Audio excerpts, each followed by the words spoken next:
नमस्कार दोस्तों, मैं रविंद्र रावत आप सभी का स्वागत करता हूं। भाव परिचय के आज की इस श्रृंखला में हम चर्चा करेंगे जब सूर्य थर्ड हाउस में होता है तो उसके शुभ प्रभाव क्या होते हैं, उसके अशुभ प्रभाव क्या होते हैं और किन कंडीशन के कारण वो अपना अशुभ प्रभाव देता है।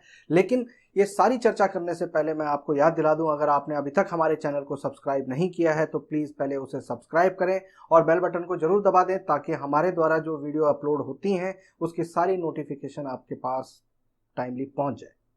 तो दोस्तों शुरू करते हैं। दोस्तों आज हम बात कर रहे हैं सूर्य जब कुंडली के थर्ड हाउस में हो।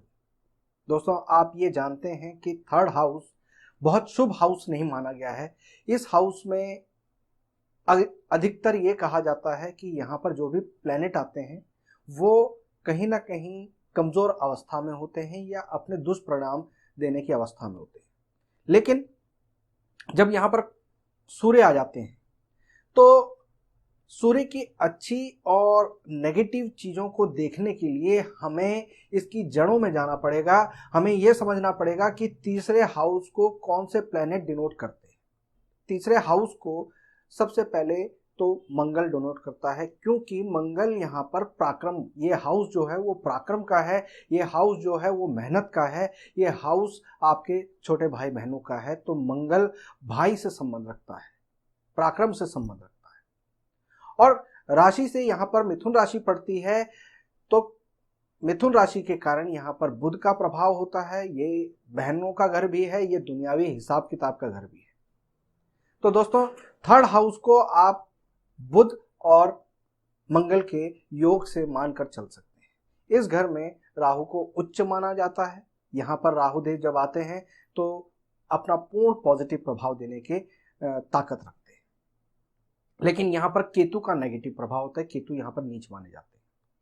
दोस्तों अब इन चार ग्रहों को, खासकर बुध को और मंगल को आप कंसीडर करते हुए, अपने दिमाग में रखते हुए अगर सूर्य को इनसे कनेक्ट करेंगे तो आपको समझ में आएगा कि यहाँ पर कितना पॉजिटिव है और कितना नेगेटिव है। सबसे पहली बात, जो पहला स्टेप आता है कि प्रिडिक्शन। लाल किताब ये बताती है कि कोई भी ग्रह कहीं पर आता है तो उसकी एक अच्छी प्रिडिक्शन होती है और एक खराब प्रिडिक्शन होती है। अच्छी प्रिडिक्शन यानी आपकी कुंडली में कुछ अच्छा होगा, उसकी जड़ों में कुछ अच्छा होगा। लेकिन अगर खराब प्रिडिक्शन आती है तो उसकी कुछ कंडीशंस होती हैं जो मैं यहाँ पर बताऊंगा। लेकिन सबसे पहले यहाँ पर प्रिडिक्शन की बात करते हैं। सूर्य फर्स्ट हाउस में जितना पॉजिटिव होता है, थर्ड हाउस में भी उतनी ही ताकत रखता है। लेकिन सूर्य का थर्ड हाउस में सबसे पहले मंगल से कनेक्शन, यानी यहाँ पर हम ये मान के चल सकते हैं कि सूर्य यहाँ पर एक तरह से ऐसा पिता के रूप में भूमिका निभाएगा जो मंगल भाई को पिता की भूमिका से उसके साथ अपना हक अदा करेगा।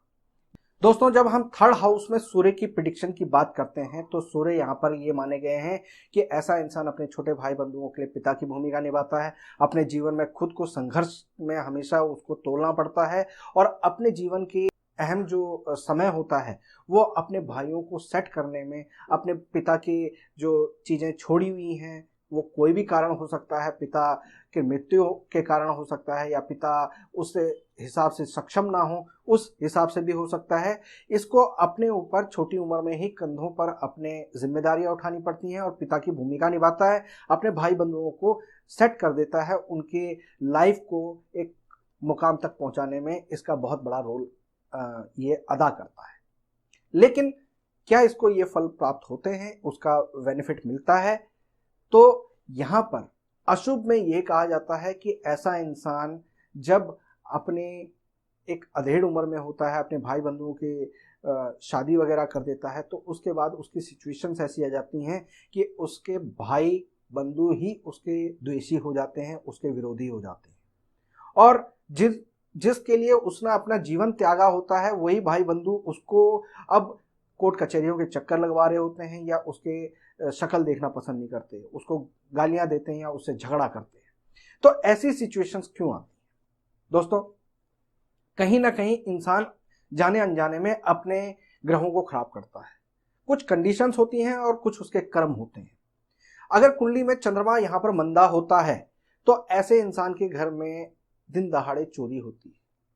रात को चोरी नहीं होती, दिन दहाड़े चोरी होती है। ज्यादातर दो पहिया वाहन उसके चोरी होते हैं, उसके दिन दहाड़े घर में चोर आते हैं और उसको नुकसान देके जाते हैं।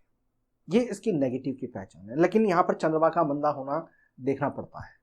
दूसरी कंडीशन आती है कि अगर इसके नाइन्थ हाउस मंदा है, नाइन्थ हाउस को किसी भी तरह से इसने खराब किया हुआ है, तो ऐसे इंसान को अपने बाप दादाओं की जो साथ होता है या जो एक सपोर्ट होता है वो नहीं मिल पाता। छोटी उम्र में ही इस इंसान को खुद को, अपने आप को घर में साबित करना होता है, अपनी पढ़ाई छोड़नी पड़ती है, अपनी खुशियों को छोड़ना पड़ता है, अपनी जवानी को छोड़ना पड़ता है और ये पिता के हक को अदा करना शुरू कर देता है और अपने घर का पालन पोषण करना शुरू कर देता है, उनको स्टैंड करने की कोशिश करता है। अगर ऐसे इंसान की कुंडली में किसी भी तरीके से खाना नंबर 1 मंदा हो, यानी फर्स्ट हाउस मंदा हो, तो ऐसे में इंसान को अपने जीवन में, अपने आस पड़ोस में हमेशा बर्बादी ही महसूस होती है। उसके आस पड़ोस में खुला वीरान जगह होती है। ऐसा इंसान अपने पड़ोसियों के साथ बहुत ज़्यादा अच्छे मधुर संबंध नहीं रहते, भले ही ये उसके साथ कितना भी अच्छा रखे,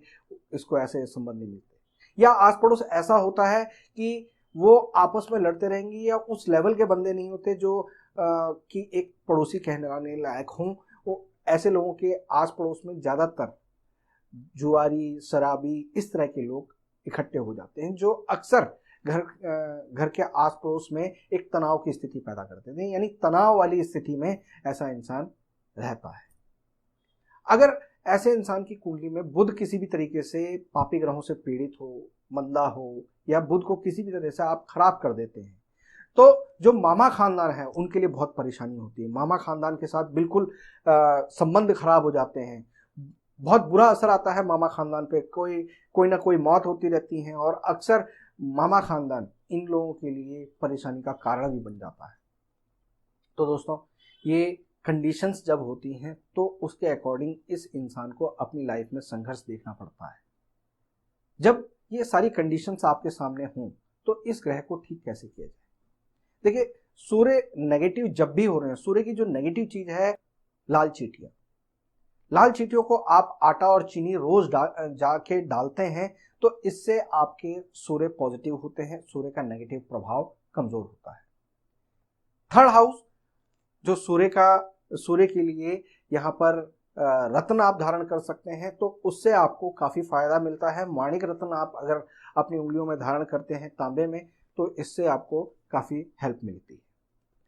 दोस्तों, सूर्य जब यहाँ पर हो और आपके मामा खानदान से आपके आस पड़ोस में या इस तरह के हालात आ रहे हों, तो ऐसे में मूंग साबुत को रात को आप एक तांबे के बर्तन में भिगो के रख लें और सुबह जाके घर के बाहर कहीं पर पक्षियों के लिए डालें, तो इससे आपको काफ़ी फायदा मिलता है।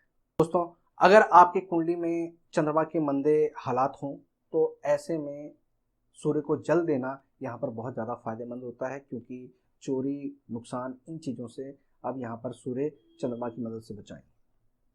आप जब भी सूर्य इस पोजीशन पर हो तो सबसे बड़ा जो आपको परहेज रखना चाहिए वो अपने चरित्र को लेकर रखना चाहिए। ऐसा इंसान अगर अपने चरित्र को किसी भी तरीके से छोड़ देता है, अपने अय्याशियों में डूब जाता है, शराब, अंडा, मांस, मच्छी का प्रयोग करने लगता है, पराई स्त्रियों के साथ गमन करने लगता है, तो यहाँ पर ये सूर्य जो ये मैंने कंडीशंस बताई हैं उनका पूरा नेगेटिव प्रभाव आपके जीवन में देता है। तो इन चीज़ों को ध्यान रखें, इन बातों को ध्यान रखें, इन कंडीशंस को आप ध्यान रखें और अपने इस ग्रह को समय रहते कंट्रोल करें। उम्मीद करता हूं कि ये सारी बातें आपको समझ में आ गई होंगी। किसी भी तरह का कोई सवाल हो, कोई डाउट हो तो हमें कमेंट बॉक्स में जरूर लिखें। लाइक और शेयर करना बिल्कुल ना भूलें। फिलहाल मैं अपनी वाणी को विराम देता हूं। नमस्कार।